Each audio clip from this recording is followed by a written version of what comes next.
Hay un momento en la vida de todo latino en el que descubre una verdad devastadora. Un momento en el que la realidad lo golpea como un puñetazo en el estómago, dejándolo sin aire, confundido, preguntándose cómo llegó hasta aquí. Para mí, ese momento llegó una fría mañana de octubre, en un edificio de oficinas en el centro de Guadalajara. Tenía 32 años. Llevaba una década trabajando como ingeniero en una de las empresas más respetadas de México. Había hecho todo lo que se suponía que debía hacer. Estudié la carrera que mis padres querían. Conseguí el trabajo estable con prestaciones. Me casé. Compré el carro a crédito. Estaba pagando el departamento a 30 años. Esa mañana, mientras esperaba el elevador para subir a mi oficina en el piso 12, vi mi reflejo en las puertas de acero inoxidable. Y no reconocí a la persona que me devolvía la mirada. Los ojos que me miraban estaban muertos, vacíos, como si la vida se hubiera escurrido de ellos gota a gota durante años, tan lentamente que no me había dado cuenta hasta ese momento. Me vi a mí mismo como realmente era. Un hombre atrapado en una vida que no había elegido, siguiendo un guión que alguien más había escrito para mí. En ese momento entendí algo que cambiaría todo. Mi mente no me pertenecía. Era un inquilino viviendo en mi propia cabeza, pagando renta con mi felicidad a creencias que otros habían instalado ahí sin mi permiso. Lo que voy a compartir contigo en las próximas páginas es el viaje que emprendí desde ese momento. Un viaje que me llevó de ganar $3,000 mensuales como ingeniero a generar $50,000 mensuales con mi negocio digital. Pero más importante que el dinero, un viaje que me devolvió algo que no sabía que había perdido: el control sobre mi propia mente. Este no es otro libro de superación personal lleno de frases motivacionales vacías. No te voy a decir que solo necesitas pensar positivo y el universo conspirará a tu favor. No te voy a vender la fantasía de que puedes hacerte millonario de la noche a la mañana con el poder de la atracción. Lo que voy a hacer es mucho más profundo y, te advierto, mucho más incómodo. Voy a mostrarte exactamente cómo tu mente fue programada para mantenerte pobre. ¿Quién la programó? ¿Por qué lo hicieron? Y más importante, cómo desprogramarla y reprogramarla para que trabaje a tu favor, no en tu contra. Pero antes de empezar este viaje juntos, necesito contarte la historia de dos hermanos que ilustra perfectamente lo que quiero que entiendas. Carlos y María Hernández nacieron con 3 minutos de diferencia en el Hospital Civil de Guadalajara un caluroso agosto de 1985. Gemelos idénticos en su ADN, pero destinados a vidas completamente opuestas por una sola diferencia: la programación mental que cada uno aceptaría o rechazaría. Su padre, don Roberto, trabajaba como contador en una fábrica de zapatos. Su madre, doña Carmen, era maestra de primaria en la escuela del barrio. Una familia de clase media baja típica mexicana, con valores sólidos, trabajadora, honesta, pero con una visión del mundo moldeada por generaciones de escasez y supervivencia. Crecieron escuchando las mismas frases que quizás tú también escuchaste. El dinero no crece en los árboles. Hay que trabajar duro para ganarse la vida. Los ricos son ricos porque explotan a los pobres. Mejor pájaro en mano que ciento volando. No somos de los que tienen suerte. Estudia para que consigas un buen trabajo. La programación empezó temprano, como siempre empieza en la mesa del comedor durante la cena. Recuerdo una conversación que María me contó años después, cuando ambos teníamos 8 años. Don Roberto había llegado cansado del trabajo, como siempre, aflojándose la corbata mientras se sentaba pesadamente en su silla. «¿Cómo te fue, papá?», preguntó Carlos. «Ahí, hijo, trabajando como burro para que el patrón se compre otra camioneta», respondió don Roberto, sin darse cuenta de que estaba plantando una semilla en la mente de sus hijos. Una semilla que crecería hasta convertirse en una creencia. Trabajar es sufrir, y los que tienen dinero son malos. Doña Carmen, sirviendo los frijoles, añadió su propia programación. Por eso tienen que estudiar mucho, para que no sufran como nosotros, para que tengan un trabajo seguro, con prestaciones, que no los puedan correr. Observa la narrativa. El trabajo es sufrimiento. El dinero viene de explotar a otros. La seguridad es lo más importante. El miedo a perder es más grande que el deseo de ganar.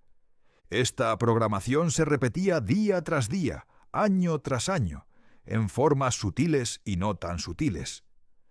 Cuando los gemelos querían algo en la tienda, la respuesta era: ¿crees que somos ricos? Cuando sacaban buenas calificaciones, la recompensa era: sigue así para que consigas buen trabajo. Cuando veían una casa bonita o un carro de lujo, el comentario era: ha de ser narco o político corrupto. Pero aquí es donde la historia se vuelve interesante. Carlos absorbió toda esta programación sin cuestionarla. Era el hijo obediente, el que nunca causaba problemas, el que seguía las reglas. Estudió ingeniería industrial como su papá quería. Se graduó con honores. Consiguió trabajo en una maquiladora. Se casó con su novia de la universidad. Compró su casa de Infonavit. A los 35 años era la viva imagen del éxito según los estándares de sus padres. Pero también era miserable. Ganaba $800 al mes. Trabajaba 50 horas a la semana. Tenía 2 semanas de vacaciones al año que usaba para visitar a la familia, no para descansar. Su matrimonio se mantenía por inercia. Tomaba antidepresivos que el doctor le recetó cuando empezó a tener ataques de ansiedad. María, por otro lado, siempre fue diferente. No rebelde en el sentido tradicional, pero sí cuestionadora. Cuando su papá decía que los ricos eran explotadores, ella preguntaba: ¿todos? ¿Y el señor López de la panadería que da trabajo a 10 personas? Cuando su mamá insistía en el trabajo seguro, María preguntaba: ¿pero es seguro si te pueden correr cuando quieran? A los 23 años, María tuvo su momento de despertar. Fue durante un viaje a Estados Unidos para visitar a una prima que vivía en San Diego. La prima trabajaba como freelancer diseñando páginas web. Ganaba $6,000 al mes. Trabajaba desde su departamento con vista al mar y tomaba vacaciones cuando quería, no cuando su jefe lo permitía. ¿Pero cómo?, preguntó María genuinamente confundida. ¿No tienes jefe? ¿No tienes horario? ¿Y ganas más que un ingeniero? La prima se rió. María, ¿quién te dijo que necesitas un jefe para ganar dinero? ¿Quién te dijo que tienes que cambiar tiempo por dinero? Esas son creencias, no leyes universales. Ese fue el momento en que María entendió que todo lo que le habían enseñado sobre el dinero, el trabajo y el éxito era solo una perspectiva, no la verdad absoluta. Era como si hubiera vivido toda su vida en una cueva viendo sombras en la pared.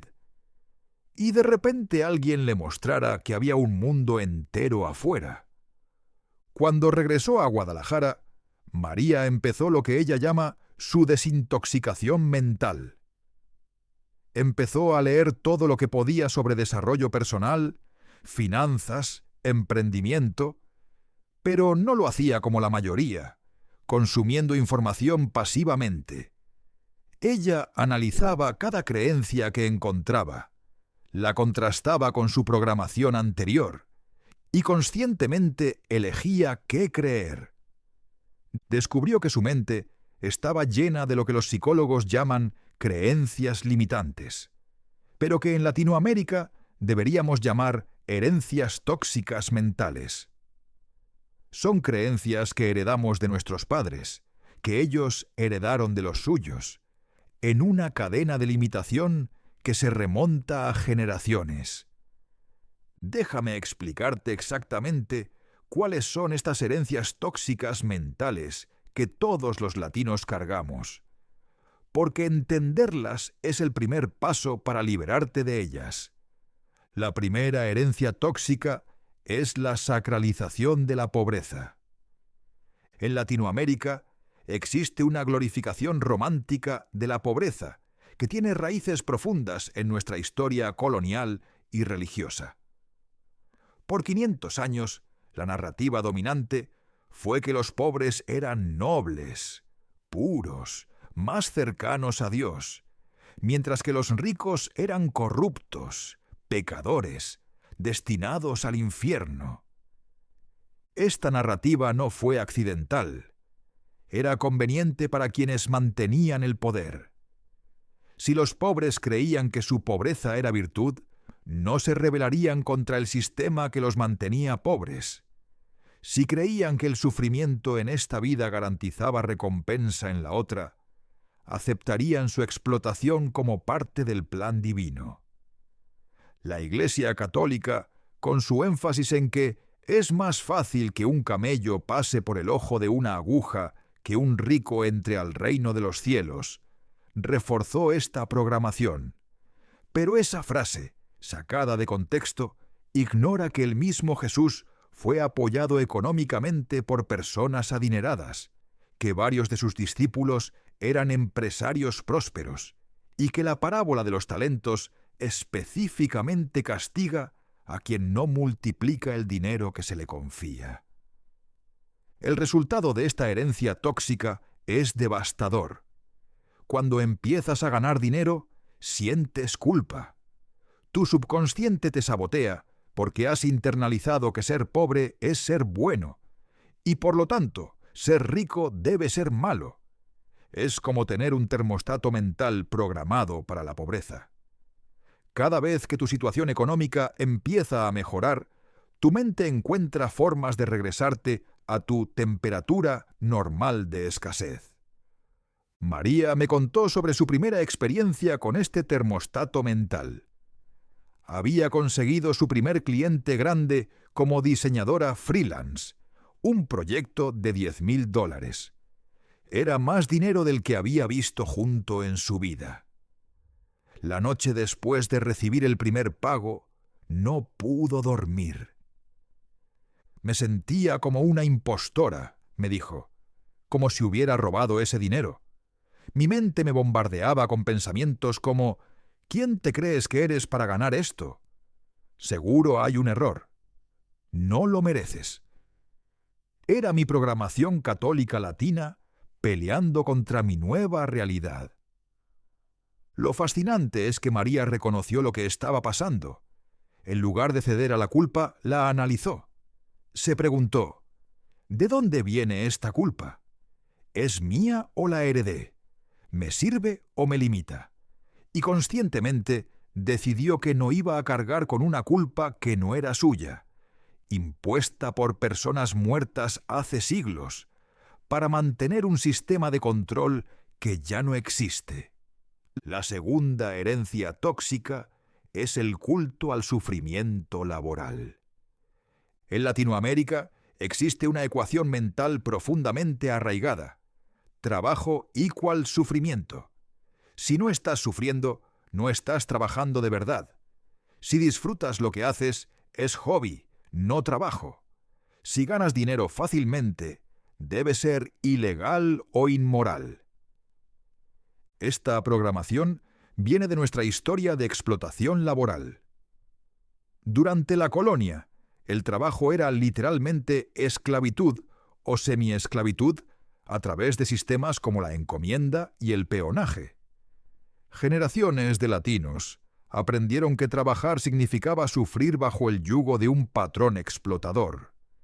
Esta narrativa se transmitió de padres a hijos, incluso después de que las condiciones cambiaron.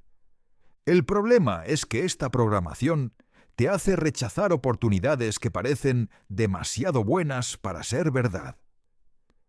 Si alguien te ofrece ganar dinero haciendo algo que disfrutas, tu mente lo rechaza automáticamente, porque no cumple con la ecuación trabajo = sufrimiento. Carlos, el hermano gemelo, es el ejemplo perfecto de esta programación. Cuando María le sugirió que podía ganar dinero con su pasión por la fotografía, su respuesta fue automática. La fotografía es mi hobby, no es trabajo de verdad. El trabajo de verdad es lo que hago en la oficina. ¿Por qué no puede ser ambos?, le preguntó María. Porque no, fue todo lo que Carlos pudo responder. No tenía una razón lógica. Era pura programación. Esta herencia tóxica también se manifiesta en la glorificación del cansancio. En Latinoamérica, estar cansado es una medalla de honor. Estoy muerto, no he parado, trabajo como negro. Son frases que decimos con orgullo, como si el agotamiento fuera evidencia de virtud. Pero piénsalo lógicamente. ¿Qué tiene de virtuoso estar cansado? ¿Qué tiene de admirable no tener energía para tu familia? ¿Qué tiene de heroico sacrificar tu salud por un salario que apenas alcanza? La realidad es que esta glorificación del cansancio es otra forma de control. Si estás demasiado cansado para pensar, no puedes cuestionar el sistema. Si estás demasiado agotado para actuar, no puedes cambiar tu situación. Si crees que el cansancio es virtud, nunca buscarás formas más inteligentes de trabajar. María rompió con esta programación cuando entendió la diferencia entre trabajo duro y trabajo inteligente. Me lo explicó con una analogía brillante. Imagina que necesitas llevar agua del río a tu casa. El trabajador duro carga cubetas todo el día. Hace 20 viajes. Llega exhausto, pero orgulloso de su esfuerzo. El trabajador inteligente pasa un día construyendo un sistema de tubería, y después el agua fluye sola. El trabajador duro se burla del inteligente. Mira, yo ya llevé 20 cubetas mientras tú juegas con tubos. Pero un mes después, el trabajador duro sigue cargando cubetas, mientras el inteligente está en la playa y el agua sigue fluyendo a su casa. La tercera herencia tóxica es el síndrome del cangrejo latino. Hay un fenómeno fascinante con los cangrejos. Si pones un cangrejo solo en una cubeta, encontrará la forma de escapar. Pero si pones varios cangrejos, ninguno escapará. ¿Por qué? Porque cuando uno intenta subir, los otros lo jalan hacia abajo. En Latinoamérica tenemos una versión cultural de este fenómeno. Cuando alguien intenta salir de la mediocridad, surgir, crecer, los que lo rodean intentan jalarlo de vuelta. No siempre con maldad. A menudo con las mejores intenciones, disfrazadas de preocupación o realismo. No te arriesgues. Confórmate con lo que tienes. ¿Quién te crees que eres? Ubícate. No seas ambicioso. Más vale malo conocido que bueno por conocer. Estas frases que todos hemos escuchado son los cangrejos jalándote hacia abajo. Son la manifestación de una programación colectiva que dice: es mejor la mediocridad compartida que el éxito individual. María experimentó esto cuando empezó su negocio. Su familia, en lugar de apoyarla, la bombardeó con miedos y dudas. ¿Y si fracasas?, le decía su madre. ¿Y si no fracaso?, respondía María. Mejor no te ilusiones mucho, insistía la madre, creyendo que la protegía de la decepción. Pero María entendió algo crucial. Su madre no la estaba protegiendo de la decepción, la estaba protegiendo del éxito, porque el éxito de María significaría que la narrativa familiar de no somos de los que tienen suerte era mentira, y eso amenazaba toda la estructura de creencias de la familia. Este es uno de los aspectos más dolorosos de la transformación mental. Entender que a veces las personas que más te aman son las que más te limitan. No por maldad, sino por miedo. Miedo a que cambies y los dejes atrás. Miedo a que tu éxito evidencie su conformismo. Miedo a perder la conexión contigo si ya no compartes la misma mentalidad de escasez. La cuarta herencia tóxica es la mentalidad de suma cero. En la mente latina programada, el éxito es un pastel finito. Si alguien agarra una rebanada grande, hay menos para los demás. Si tu vecino prospera, de alguna manera eso te empobrece. Si tu compañero de trabajo es promovido, eso reduce tus oportunidades. Esta mentalidad viene de siglos de economía extractiva colonial, donde efectivamente la riqueza era finita y concentrada. Los colonizadores extraían recursos limitados, y la prosperidad de unos literalmente significaba la pobreza de otros. Pero en la economía moderna del conocimiento, esta mentalidad es obsoleta y destructiva. El conocimiento, a diferencia del oro, no se agota cuando lo compartes. De hecho, se multiplica. Las ideas, a diferencia de la tierra, no son finitas. Puedes crear valor de la nada con creatividad e innovación. María lo entendió cuando empezó a colaborar en lugar de competir. En lugar de ver a otros diseñadores como competencia que le quitaba clientes, los vio como potenciales colaboradores. Empezó a referir proyectos que no eran su especialidad, y otros empezaron a referirle proyectos a ella. Su negocio creció exponencialmente cuando dejó de pensar en suma cero y empezó a pensar en suma infinita. El mercado de diseño no es un pastel que se acaba, me explicó. Cada día nacen nuevas empresas que necesitan diseño. Cada día, empresas existentes necesitan rediseño. El pastel crece constantemente. Mi éxito no significa el fracaso de otro diseñador. De hecho, mientras más diseñadores exitosos hay, más se valora el diseño y más crece el mercado para todos. La quinta y más perniciosa herencia tóxica es el fatalismo disfrazado de humildad. Si Dios quiere, sea lo que Dios quiera, Dios sabe por qué hace las cosas. Estas frases, omnipresentes en Latinoamérica, parecen expresiones de fe, pero en realidad son expresiones de renuncia. Son formas de abdicar responsabilidad y agencia sobre tu propia vida. No estoy atacando la fe religiosa. La fe puede ser una fuente de fortaleza y propósito. Pero hay una diferencia entre fe activa y fatalismo pasivo. La fe activa dice: Dios ayuda a quien se ayuda. El fatalismo pasivo dice: si Dios quiere, pasará. No importa lo que yo haga.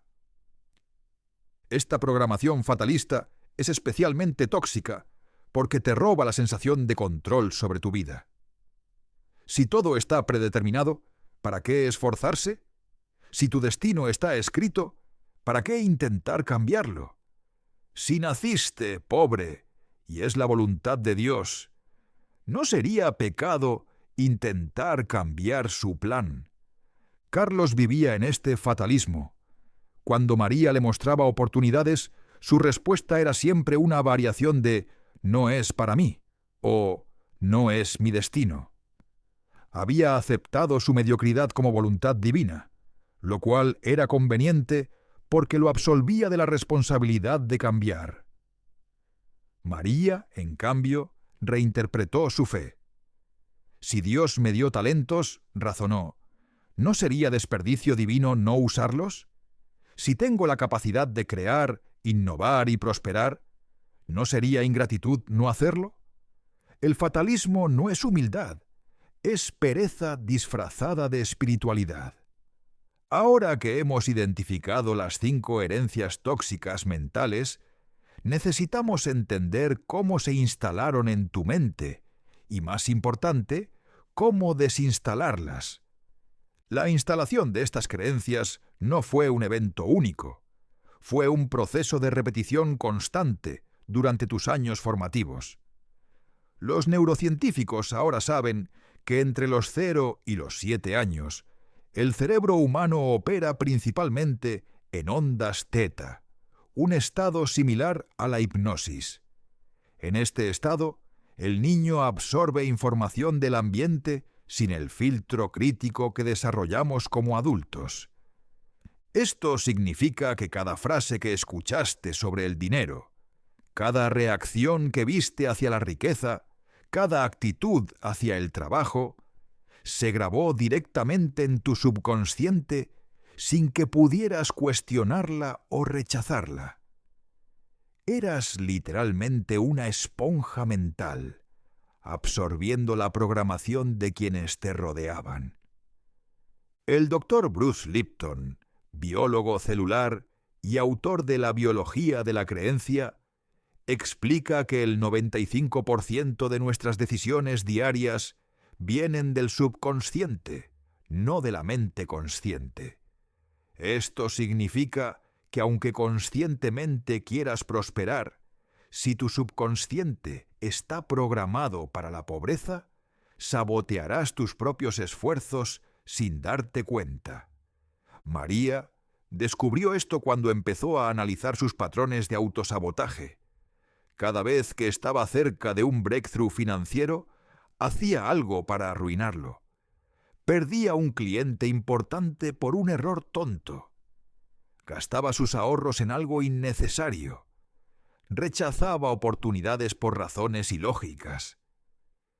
Era como si hubiera 2 Marías, me explicó.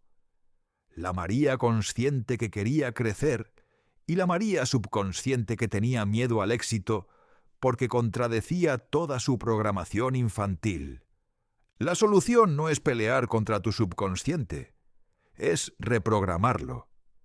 Y aquí es donde el trabajo real comienza. El protocolo de reprogramación mental que María desarrolló y que yo mismo he refinado trabajando con cientos de latinos, tiene 3 fases fundamentales. No es un proceso mágico ni instantáneo. Es trabajo profundo, que requiere compromiso y consistencia. Pero los resultados son transformacionales. La primera fase es lo que llamo arqueología mental. Así como un arqueólogo excava cuidadosamente para descubrir artefactos enterrados, tú necesitas excavar en tu mente para descubrir las creencias enterradas que controlan tu comportamiento. Esto requiere una honestidad brutal contigo mismo. Necesitas observar tus reacciones automáticas hacia el dinero sin juzgarlas, solo observándolas. Cuando ves a alguien en un auto de lujo, ¿cuál es tu primer pensamiento? Cuando alguien te habla de su éxito financiero, ¿qué sientes en tu cuerpo? Cuando tienes la oportunidad de cobrar más por tu trabajo, ¿qué excusas surgen automáticamente?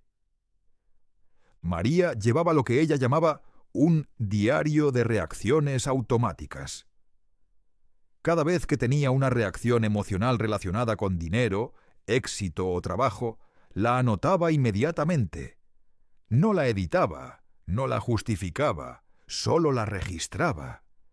Después de un mes, tenía un mapa completo de su programación mental.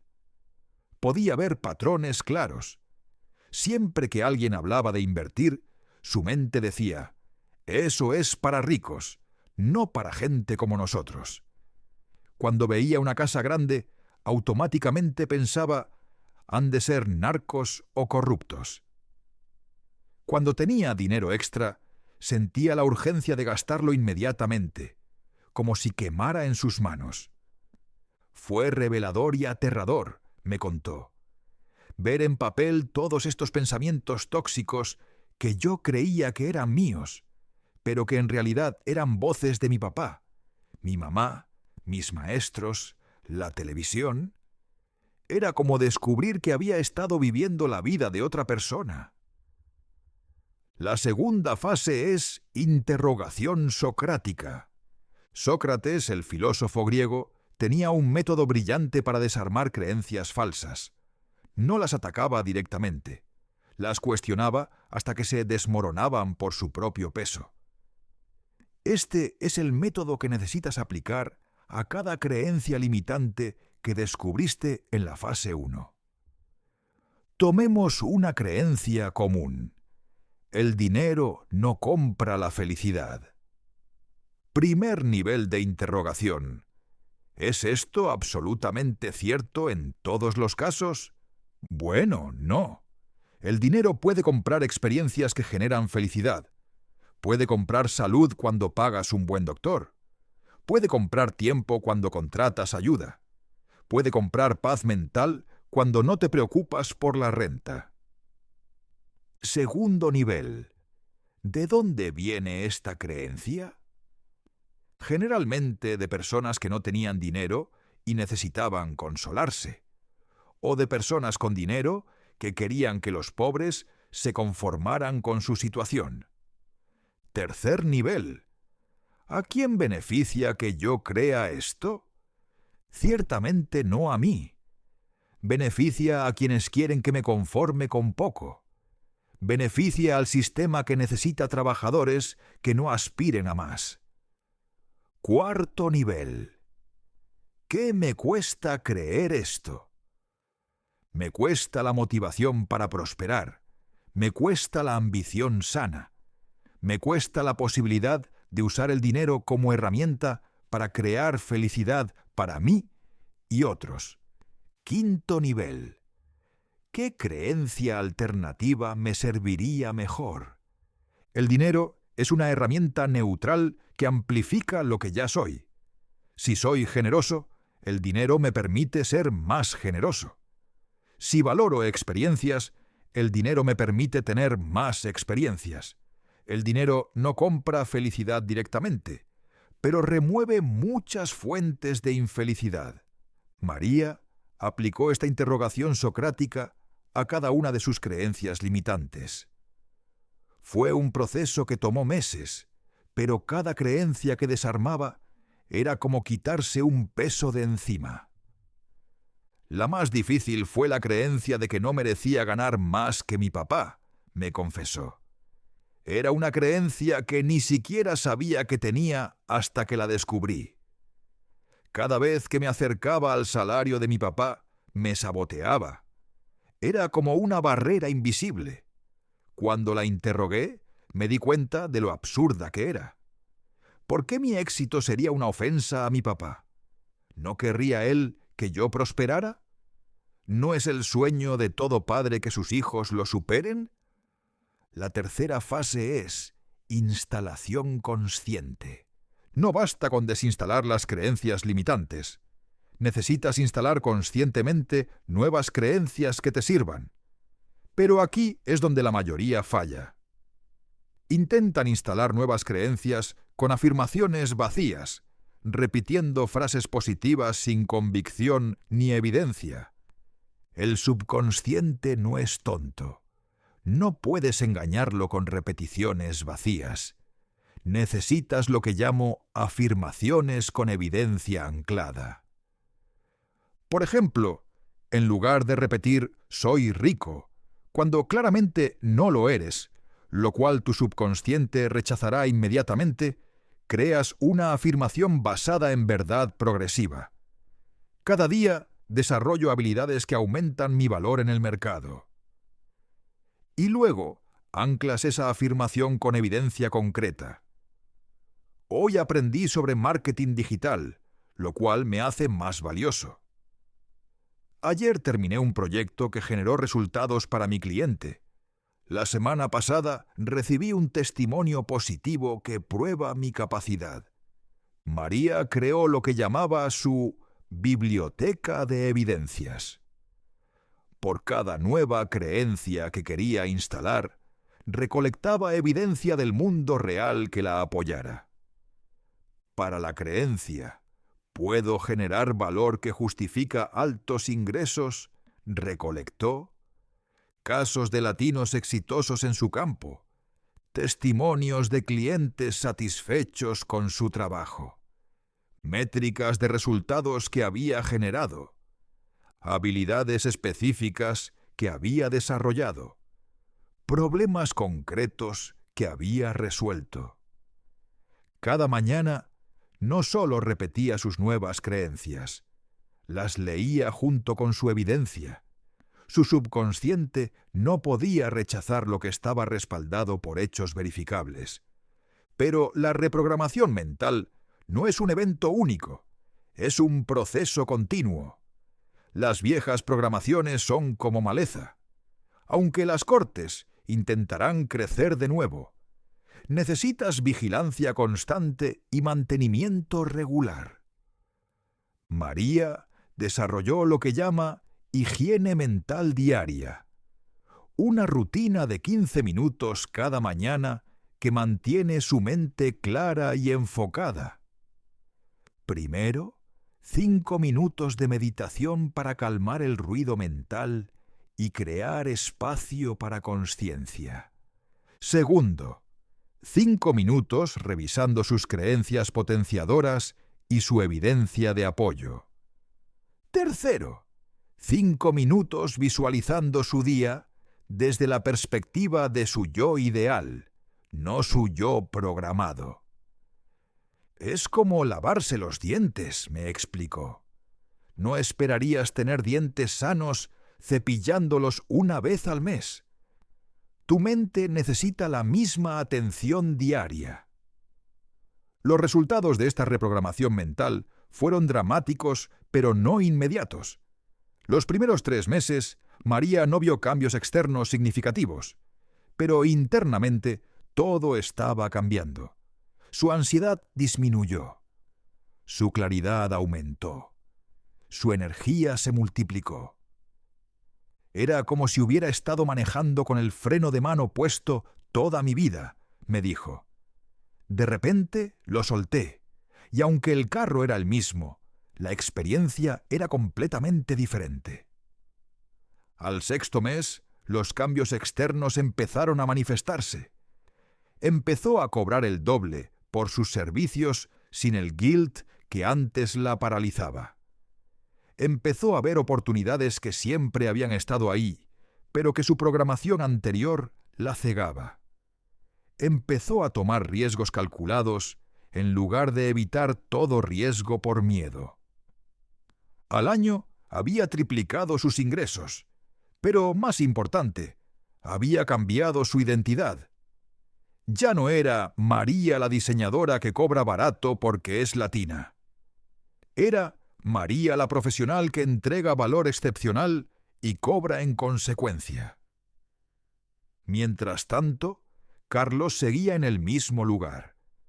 No porque fuera menos capaz que María, no porque tuviera menos oportunidades, sino porque se negaba a cuestionar su programación. Para él era más cómodo culpar al sistema, al gobierno, a la economía, a la suerte, que aceptar que el problema estaba en su mente. Y aquí llegamos a una verdad incómoda que necesitas escuchar. La mayoría de las personas preferirán la prisión conocida de sus creencias limitantes que la libertad desconocida de una mente reprogramada. Es más fácil ser víctima que ser responsable. Es más cómodo culpar que cambiar. La pregunta es, ¿qué prefieres tú? Si elegiste este libro, si llegaste hasta aquí, sospecho que eres como María, que algo en ti sabe que hay más, que la vida que estás viviendo no es la única posible, que las limitaciones que sientes no son leyes físicas, sino construcciones mentales. Y tienes razón. Tu mente fue programada sin tu consentimiento cuando eras niño, pero ahora eres adulto, ahora tienes conciencia, ahora tienes elección. Puedes seguir operando con el software mental que otros instalaron, o puedes hacer el trabajo de reprogramación. No será fácil. Tu programación actual se resistirá. Las personas a tu alrededor se sentirán amenazadas por tu cambio. Habrá momentos de duda, de miedo, de ganas de regresar a lo conocido. Pero del otro lado de esa resistencia está la libertad. No solo libertad financiera, sino libertad mental. La libertad de pensar tus propios pensamientos, creer tus propias creencias, vivir tu propia vida. María hoy genera $50,000 mensuales con su agencia de diseño digital. Tiene un equipo de 12 personas, todos latinos trabajando remoto, ganando salarios dignos. Toma vacaciones cuando quiere. Trabaja en proyectos que la apasionan. Dona mensualmente a causas que le importan. Pero cuando le preguntas por su mayor logro, no menciona el dinero. Mi mayor logro, dice con una sonrisa, es que mi mente me pertenece. Ya no soy inquilina en mi propia cabeza, soy dueña, y eso no tiene precio. Carlos sigue en el mismo trabajo, sigue con el mismo salario, ajustado apenas por inflación. Sigue con los mismos miedos, las mismas quejas, las mismas excusas. Cuando ve el éxito de María, tiene una explicación que protege su ego. Ella tuvo suerte. A ella siempre le fue fácil. Ella es diferente. Y tiene razón en algo. María sí es diferente, pero no nació diferente. Se hizo diferente. Tomó la decisión de reprogramar su mente. Hizo el trabajo que Carlos no está dispuesto a hacer. La Trinidad del éxito latino empieza aquí, con la mente abundante. Porque sin importar cuántas oportunidades tengas, si tu mente está programada para la escasez, la sabotearás. Sin importar cuánto conocimiento adquieras, si tu mente rechaza la prosperidad, no lo aplicarás. Sin importar cuánto trabajes, si tu mente cree que no mereces abundancia, nunca la alcanzarás. Pero una mente abundante sola no es suficiente. Puedes tener la mejor programación mental del mundo, pero si sigues vendiendo tu tiempo por dinero, si sigues atrapado en la trampa de intercambiar horas por pesos, seguirás limitado. Por eso el siguiente pilar de la Trinidad es el tiempo soberano.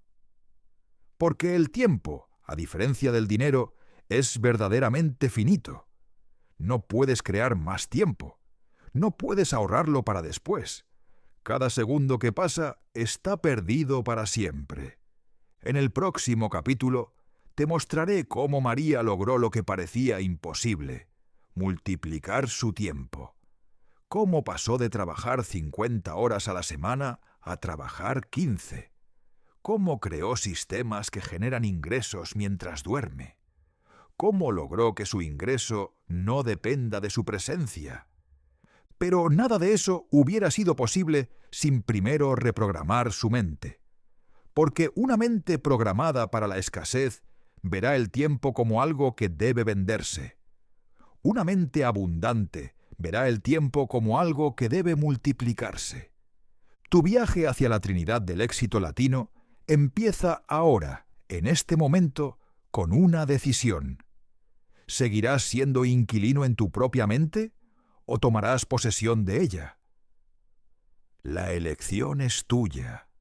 La elección siempre fue tuya, solo que ahora lo sabes. Y el conocimiento, cuando se aplica, es poder. El poder de transformar no solo tu cuenta bancaria, sino tu experiencia completa de vida. Bienvenido al primer paso de tu liberación. Bienvenido a la mente abundante.